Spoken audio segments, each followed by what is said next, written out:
ମୋର ଗୋଟେ ଏମିତି ଦୁର୍ଭାଗ୍ୟଜନକ ପରିସ୍ଥିତି ଘଟିଛି। ମୁଁ ଜଣେ ସିନିୟର ସିଟିଜେନ୍, ମୁଁ ଗୋଟେ ଝିଅର ନିରୀହ ବାପାଟେ। ମୁଁ ହାଇକୋର୍ଟର ଗୋଟେ ଆଡ଼ଭୋକେଟ୍। ମୋ ପ୍ରତି ଯେଉଁ ଅନ୍ୟାୟ ଆଚରଣ କରାଯାଇଛି ସେ ବିଷୟରେ ମୁଁ ଏତିକି କହିବାକୁ ଚାହୁଁଛି, ମୋର ସମ୍ପୂର୍ଣ୍ଣ ଭରସା ଅଛି ଯେ ପୋଲିସ ପ୍ରଶାସନ ଉପରେ। ସେଥିପାଇଁ ମୁଁ ପୋଲିସ ପାଖକୁ ଯାଇ ଝିଅର ଯେଉଁ ଯନ୍ତ୍ରଣା ସେ ପାଉଛି, ମାନସିକ ଯନ୍ତ୍ରଣା ସହିତ ତାଙ୍କୁ ଯେଉଁ ପ୍ରକାର ଭାବରେ ନିଷ୍ପେଷିତ ଜର୍ଜରିତ କରିଛନ୍ତି ତାର କାହାଣୀ ନୁହେଁ, ସେଇଟା ସତ୍ୟ ଘଟଣା। ମୋ ଝିଅକୁ ମୁଁ ଗୋଟେ ଡକ୍ଟର ଡେଣ୍ଟାଲ ସର୍ଜନ କରିକି ମମତା ଅର୍ଥୋଡେଣ୍ଟିଷ୍ଟ କ୍ଲିନିକରେ ସିଏ ପ୍ରାକ୍ଟିସରେ ଅଛି। ସ୍ମୃତିଭୂଷଣ ନନ୍ଦ ତାର ଡକ୍ଟର। ପାଖରେ ତାର ସହକର୍ମୀ ବନ୍ଦିତା, ଟାଇଟଲ ଯଦି ମୁଁ ନ ଜାଣିଛି, ବନ୍ଦିତା ସିଏ ମଧ୍ୟ ଜଣେ ଡକ୍ଟର। ଦୁଇ ଜଣ ଯାକ ସେଠି ବସି ସ୍ମୃତିଭୂଷଣ ନନ୍ଦଙ୍କ ତତ୍ତ୍ୱାବଧାନରେ ସେମାନେ ଡେଣ୍ଟାଲ ସର୍ଜନ ଭାବରେ କାମ କରୁଛନ୍ତି। ପ୍ରତ୍ୟେକ ଦିନ ଯାଆନ୍ତି। ଏ ବନ୍ଦିତା ଯିଏ ୟାଠାରୁ ସିନିୟର ହେଲେ ବି ସିଏ ପଛରେ ସେଠି ଜଏନ୍ କରିଛନ୍ତି। ଜଏନ୍ କଲା ପରେ ସିଏ ଗୋଟେ ଫିଟ୍ ଫାଇଟର ଗୋଟେ ଜିମ୍କି ସିଏ ଯାଉଥିଲେ। ଫିଟ୍ ଫାଇଟର ଜିମ୍ ସେଇ ଶହୀଦନଗରରେ ଅଛି, ଦୁର୍ଗା ମଣ୍ଡପ ପାଖରେ। ସେଠିକି ମୋ ଝିଅକୁ ନେଇ ଆଡ଼ମିସନ୍ କରେଇଛନ୍ତି।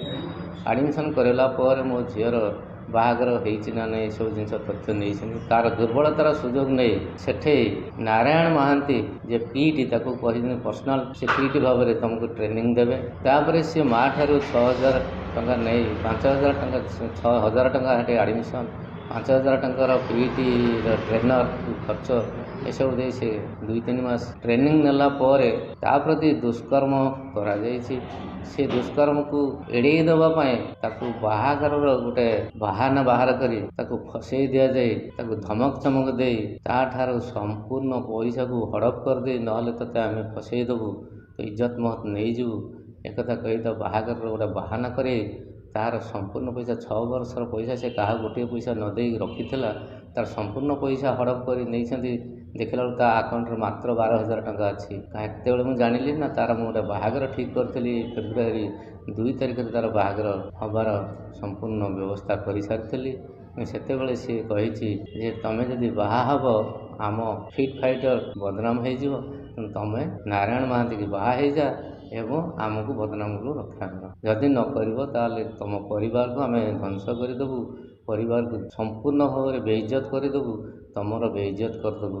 ଏହିସବୁ କଥା କହିଲା ପରେ ସେ ଡରି ଭୟଭୀତ ହେଇ ସବୁ ପ୍ରକାର ମେସେଜ୍ କରି ତାକୁ ଯିଏଠିକି ନେଇଥିଲା ତାକୁ ମଧ୍ୟ ମେସେଜ୍ କରିଛି, ମୋତେ ଏମିତି କରିଛନ୍ତି, କ'ଣ କରିବି, ମୋତେ ମୋ ଘରେ ଜାଣିଦେଲେଣି, ତେଣୁ ମୋତେ ରକ୍ଷା କର।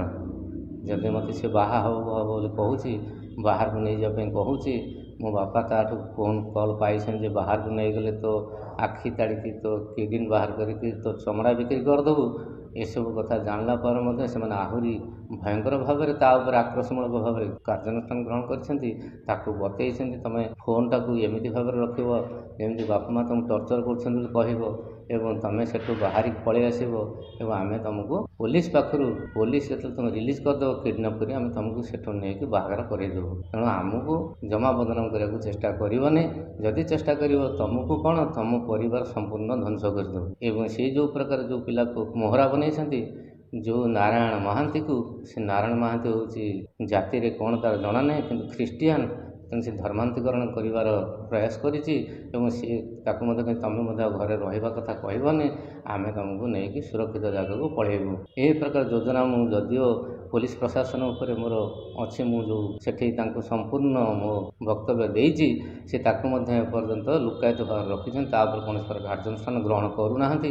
ମୁଁ ଯେତେବେଳେ ମୋର ଏଫଆଇଆର୍ ଦେଇଛି, ମୋ ଝିଅ ମଧ୍ୟ ଏଫଆଇଆର୍ ଦେଇଛି, ସେ ଦୁଇଟା ଯାକ ଏଫଆଇଆର୍କୁ ସେମାନେ ଚପେଇ ଦେଇଛନ୍ତି, ଡାଏରୀ କରିନାହାନ୍ତି। ମୁଁ 11ଟାରୁ ଦେଲା ପରେ ମଧ୍ୟ ଏପର୍ଯ୍ୟନ୍ତ ମଧ୍ୟ ତାକୁ ଡାଏରୀ କରିନାହାନ୍ତି କି ତା ଉପରେ କୌଣସି କାର୍ଯ୍ୟାନୁଷ୍ଠାନ କରିନାହାନ୍ତି। କହୁଛନ୍ତି କନସିଲେସନ୍ କରିକି ଟିକେ ସମାଧାନ କରିଦେବା। ହଁ, ନିୟମ ଅଛି, ମୁଁ ଆଇନର ସହାୟତା କରୁଛି, ମୁଁ ମଧ୍ୟ ଜଣେ ଆଇନଜ୍ଞ, କିନ୍ତୁ ତାର ସମୟସୀମା ଭିତରେ କଲେ ସମ୍ପୂର୍ଣ୍ଣ ପ୍ରମାଣ, ତଥ୍ୟ ପ୍ରମାଣ ସହିତ ଏହାର ବିଚାର ହୋଇପାରନ୍ତା।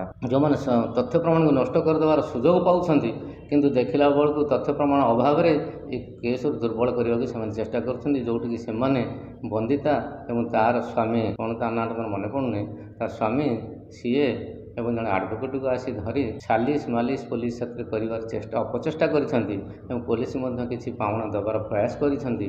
ପୋଲିସକୁ ମଧ୍ୟ କିଛି ଖୁସାମତ ମରାମତ କରିଛନ୍ତି। ଏବଂ ମୁଁ ମଧ୍ୟ ଫିଟ୍ ଫାଇଟର ମାଲିକ ମଧ୍ୟ ଫୋନ୍ କରି କହିଲେ, ଆପଣ ଏଥିରେ କାହିଁକି ତାଙ୍କୁ ପ୍ରଶ୍ରୟ ଦେଇଛନ୍ତି, ଆପଣ ଏଥିରେ ନିଜେ ଇନଭଲ୍ଭ ଅଛନ୍ତି କି, ତୁମ ଝିଅକୁ ତୁମେ ନେଇଯା, ଯୁଆଡ଼େ ନେଉଛ ନେଇଯା, ଯଦି ପାରୁଛ। बोले ମୁଁ ପାରୁଛି କ'ଣ ପୋଲିସରେ ଆସିକି ଅଛି, କିନ୍ତୁ ସିଏ ସେଠି କର୍ଣ୍ଣପାତ ନ କରି ତୁମେ କିଛି କରିପାରିବନି, ଆମେ ଯାହା କରିବା କଥା ଆମେ କରୁଛୁ, ତୁମେ କିଛି କରିପାରିବନି, ନିଜ ଇଜ୍ଜତ ବଞ୍ଚେଇକି ତୁମେ ନିଜେ ରୁହ, ଚୁପ୍ ରହିଯାଅ। ଏହି ପ୍ରକାର ଯେଉଁ କରିଛନ୍ତି ଏଠୁ ତାଙ୍କର ଯେଉଁ ଡାକ୍ତର ଯେଉଁ ସ୍ମୃତିଭୂଷଣ ନନ୍ଦ ତାଙ୍କୁ କହିଲା ପରେ ଯେ ବନ୍ଦିତା ଏହି ପ୍ରକାର କ୍ରାଇମ୍ରେ ଇନଭଲଭମେଣ୍ଟ ଅଛି ତାକୁ ଆପଣ ଟିକେ ନିବୃତ୍ତ ରଖିବେ, ସିଏ ମଧ୍ୟ କହିଲେ ଏଥର ମୋର କିଛି କରିବାର ନାହିଁ, ସେ ବନ୍ଦିତା କ'ଣ ମୋ କଥାରେ ଅଛି ନା ମୁଁ କହିଲି ଆପଣ ତାକୁ ରଖିଛନ୍ତି, ସେ ଆପଣଙ୍କର ସେ ଏମ୍ପ୍ଲୟି, ଦୁଇ ଜଣ ଯାକ ଆପଣଙ୍କର ଏମ୍ପ୍ଲୟି, ତେଣୁ ଆପଣ ଏ ପ୍ରକାର କ୍ରିମିନାଲ ଆକ୍ଟିଭିଟିରୁ ଆପଣ ମଧ୍ୟ ଏମାନଙ୍କୁ ମୋର ଆଜି ଏମିତି ଗୋଟେ ଦୁର୍ଭାଗ୍ୟ ଥିଲା, ମୋ ଝିଅକୁ ସେମାନେ ଧମକା ଧମକି କରିକି କହିଲେ ତୁମ ପରିବାର ସୁରକ୍ଷା ପାଇଁ ତୁମେ ନିଜକୁ ବଳି ପକା। ସେ ନିଜକୁ ବଳି ପକାଇ ଦେଇଛି ଆଜି ଯେ ମୁଁ ବାହା ହେବାର ଗୋଟେ ବାହାନା ବାହାର କରି ମୋ ଘର ଲୋକ ମୋତେ ଟର୍ଚର କରୁଛନ୍ତି କହି ମୋ ମା' ଭାଇ ଆଉ ବାପା ମୋତେ ବାଡ଼େଇଛନ୍ତି, ମୁଁ ଘରେ ଆଉ ରହିବି ନାହିଁ, ମୋତେ ଅନ୍ୟ ଜାଗାକୁ ଯିବି, ମୁଁ ଘରକୁ ଯିବି ନାହିଁ। ମୁଁ ଏଫଆଇଆର ଦେଲି ଏଇମାନେ ସବୁ ଦୋଷୀ, ଯେଉଁଠିକି ମୋ ଝିଅ କ୍ଲିନିକ୍ ଯାଉଥିଲା ଏବଂ ସମ୍ ହସ୍ପିଟାଲ ଯାଉଥିଲା ଏବଂ ଜିମ୍କି ଯାଉଥିଲା, ତେଣୁ ଏ ତିନିଟା ଜାଗାରେ ଯେ ସମ୍ ହସ୍ପିଟାଲ କିଛି ନାହିଁ ସୁରକ୍ଷିତ, କିନ୍ତୁ ଏଇ ଯେଉଁ ଦୁଇଟା ଜାଗାରେ ସେ ଅସୁରକ୍ଷିତ ଭାବରେ ତାକୁ ଟର୍ଚର କରାହେଇଛି, ତାର ଇଜ୍ଜତକୁ ପଦାରେ ପକାଇ ଦେବା ପାଇଁ କହିକି ତାଠୁ ସମ୍ପୂର୍ଣ୍ଣ ପଇସାକୁ ଏକ୍ସପ୍ଲଏଟ୍ କରିଦେଇଛନ୍ତି, ତା ଆକାଉଣ୍ଟରେ ପଇସା ନାହିଁ, 6 ବର୍ଷର ତା ରୋଜଗାରକୁ ନେଇଯାଇଛନ୍ତି ଏବଂ ତାକୁ ଏବେ ବି ଧମକୁଛନ୍ତି ଯଦି ତୁମେ ନ କରିବ ତାହେଲେ ବାପା ମାଆଙ୍କୁ ନଷ୍ଟଭ୍ରଷ୍ଟ କରିଦେଇ ତୁମ ପରିବାରକୁ ସ୍ମାସ୍ କରିଦେବ। 5/2/2025 ମସିହା ରାତି 8:45 ମୋତେ ଜାଣିବାକୁ ପଡ଼ିଲା। ଗଣମାଧ୍ୟମ ତ ଚତୁର୍ଥ ସ୍ତମ୍ଭ, ତାପରେ ଭରସା ଅଛି ବୋଲି ମୁଁ ଆସିଛି, ସବୁ ସିନା ଭୁଷୁଡ଼ି ଯିବ, ଗଣମାଧ୍ୟମ ଏମିତି ଗୋଟେ ସଂସ୍ଥା ଯିଏକି ଚତୁର୍ଥ ସ୍ତମ୍ଭ ହିସାବରେ ଏ ଦେଶର ସୁରକ୍ଷାକୁ ମଜବୁତ କରିପାରିଛି ଏବଂ ସୁରକ୍ଷା ହିଁ ଆମେମାନେ ପାଇପାରିବୁ। ନାଗରିକ ହିସାବରେ ନାଗରିକ ସୁରକ୍ଷା ଆଇନ 2023 ଅନୁସାରେ ଆମେ ସମ୍ପୂର୍ଣ୍ଣ ସୁରକ୍ଷା ପାଇପାରିବୁ କେବଳ ଗଣମାଧ୍ୟମ ଦ୍ୱାରା। ଗଣମାଧ୍ୟମ ଏକ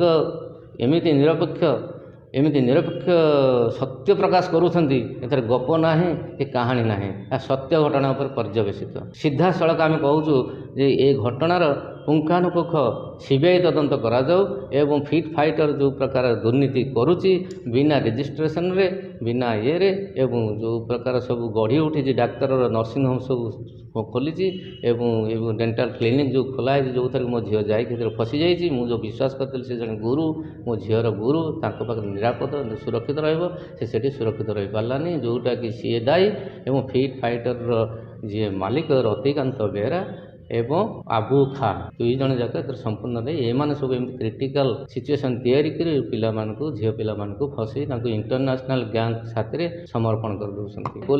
ପୋଲିସ ପ୍ରଶାସନ ସୁଦୃଢ଼ ପୋଲିସ ପ୍ରଶାସନ ଅଛି, କିନ୍ତୁ ଏଇ କେତେ ଜଣ ମୁଷ୍ଟିମେୟ ଏହି ସଂସ୍ଥା ଗୁଡ଼ିକ ସେମାନଙ୍କୁ ପଇସା ଦେଇ କ୍ୟାପଚର କରି ପ୍ରମାଣ ନଷ୍ଟ କରି ନିଜକୁ ମଜବୁତ କରି ନିଜର ପରିଚୟ ସୃଷ୍ଟି କରୁଛନ୍ତି, ଯେଉଁଟାକି ସେ ପରିଚୟ ସମ୍ପୂର୍ଣ୍ଣ ଭୁଲ ଏବଂ ଭୁଲ ତଥ୍ୟ ଅନୁସାରେ ବିଭିନ୍ନ ପ୍ରକାର ଜାଲ ପ୍ରମାଣପତ୍ର ରଖି ଲୋକମାନଙ୍କୁ ଆପଏଣ୍ଟମେଣ୍ଟ କରିଛନ୍ତି ଏବଂ ଯେଉଁମାନଙ୍କର ଯୋଗ୍ୟତା ନାହିଁ ସେମାନଙ୍କୁ ଯୋଗ୍ୟ ବୋଲି ବିବେଚିତ କରି ସଂସ୍ଥା ଚଲାଉଛନ୍ତି ଏବଂ ଜାଲ ସାର୍ଟିଫିକେଟ୍ ନେଉଛନ୍ତି, ରେଜିଷ୍ଟ୍ରେସନ ଜାଲ ଭାବରେ କରୁଛନ୍ତି, ସେଗୁଡ଼ାକ ପୁଙ୍ଖାନୁପୁଙ୍ଖ ତଦନ୍ତ କରାଯାଉ। ଆଇନକି ସମ୍ପୂର୍ଣ୍ଣ ଭରସା ଅଛି, ଆଇନକୁ ମଧ୍ୟ ପୋଲିସ ସହଯୋଗ କରୁଛନ୍ତି, କିନ୍ତୁ କିଛି ମାତ୍ରାରେ ସେମାନେ ବିଳମ୍ବିତ କରୁଛନ୍ତି, ବିଳମ୍ବିତ ନ୍ୟାୟ ନୁହେଁ। ମୁଁ ଦେଲିଣି 11ଟା ବେଳୁ ଏପର୍ଯ୍ୟନ୍ତ କୌଣସି ପ୍ରକାର କାର୍ଯ୍ୟାନୁଷ୍ଠାନ ହେଇନି, ତଥାପି ମୋର ବିଶ୍ୱାସ ଅଛି ସେମାନେ ହୁଏତ ତାଙ୍କର କୌଣସି ପ୍ରକାର ଗୁପ୍ତ ତଦନ୍ତ କରୁଥାଇ ପାରନ୍ତି, ଯେଉଁଟାକି ସହାୟକ ହେଇପାରିବ ଏଇ ଯେଉଁ ର୍ୟାକେଟକୁ ଧରିବା ପାଇଁ। Please watch current updates in Rainbow Digital. Stay logged in www.rainbowodisha.com.